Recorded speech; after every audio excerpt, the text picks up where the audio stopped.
Italy, of course, is one of our closest and strongest allies. And anytime Italians and Americans get together, it's also a chance to celebrate the deep bonds of history and friendship and family.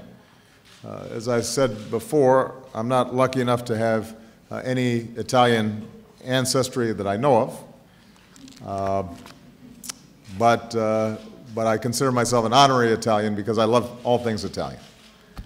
And the United States would not be what we are or who we are without the contributions of generations of Italian Americans. In Rome last year, Matteo spoke eloquently of his visits to the American Military Cemetery in Florence. And that's a reminder of how Italians and Americans have made extraordinary sacrifices for the freedom that we cherish. And I'm also grateful for my partnership personally with Prime Minister Renzi. We've worked together on several occasions, from Rome to our NATO, G7, and G20 summits. I know he is deeply committed to our alliance. Moreover, I have been very impressed with the energy and the vision and the reforms that he is pursuing to unleash the potential of the Italian people and the Italian economy. His willingness to challenge the status quo and to look to the future has made him a leading voice in Europe, and we're already seeing progress being made with respect to Italy. So, Matteo, I want to thank you again for the seriousness and sense of purpose that you bring to our work together here today.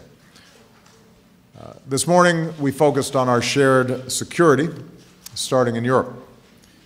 We agreed that the international community needs to continue supporting Ukraine with robust assistance as it pursues economic and political reforms.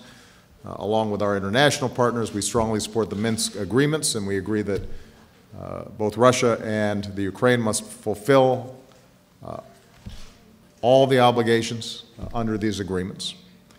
I thank the Prime Minister of Italy's strong support for the international coalition against ISIL.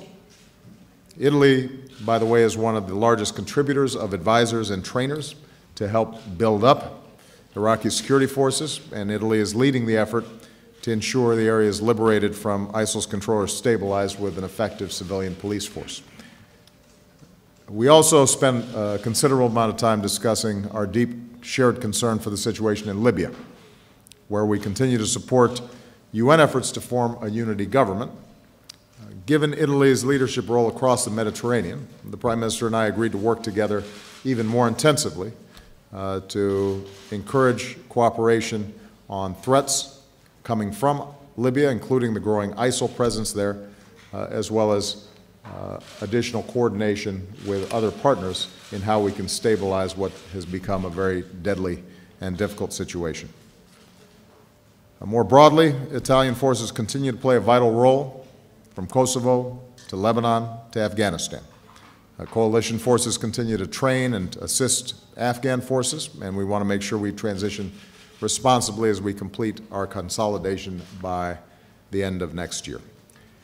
I updated Prime Minister Renzi on the framework that we reached with Iran, our progress towards a comprehensive deal that prevents Iran from obtaining a nuclear weapon, and we agreed that until any final deal is reached, sanctions on Iran must continue to be fully and strictly enforced. And that'll give us a chance to focus on what is clearly the top priority of both our peoples, and that is creating a strong, inclusive economy that is creating jobs and opportunity on both sides of the Atlantic. Like me, Prime Minister Renzi is a strong supporter of TTIP, the Transatlantic Trade and Investment Partnership, which would boost both jobs and exports in Europe and the United States, and would include strong protections for workers and public health and safety and the environment. Now that Congress is considering important bipartisan legislation for trade promotion authority, TTIP negotiations need to make major progress this year. I'm looking forward to hearing the Prime Minister's assessment of the ambitious economic reforms that he's pursuing to make Italy more competitive and to reinvigorate the Italian economy as a source of growth in Europe. We'll be discussing Europe's effort to find paths that builds on recent reforms to return Greece to growth within the Eurozone. And we'll be discussing the importance of all our major economies taking ambitious action on climate change. During its presidency of the EU, Italy showed real leadership as Europe committed to new targets for reducing emissions. My work with Prime Minister Renzi today is part of our continuing effort to forge a strong climate agreement in Paris this year. And finally, I want to congratulate Italy and the people of Milan as they prepare to host the 2015 World Expo. The focus is on food, something that Italy knows something about, along with wine. But the Expo and our U.S. pavilion is focused not only on outstanding cuisine, like Italy's, but also how we feed a growing planet, how we combat hunger and malnutrition, how we put healthy food on our tables. And that's a cause, obviously, that's very close to Michelle's heart.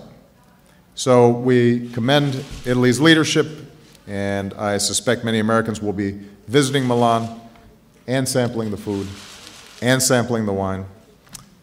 Matteo, grazie for your leadership in Italy and Europe, for your partnership on many pressing global issues. I assure you that it is a friendship and partnership that all Americans treasure. How to promote greater opportunity for the Cuban people was also a major focus of my meeting with President Castro, the first between leaders of our two nations in more than half a century. I told President Castro in private what I've said in public, that our governments will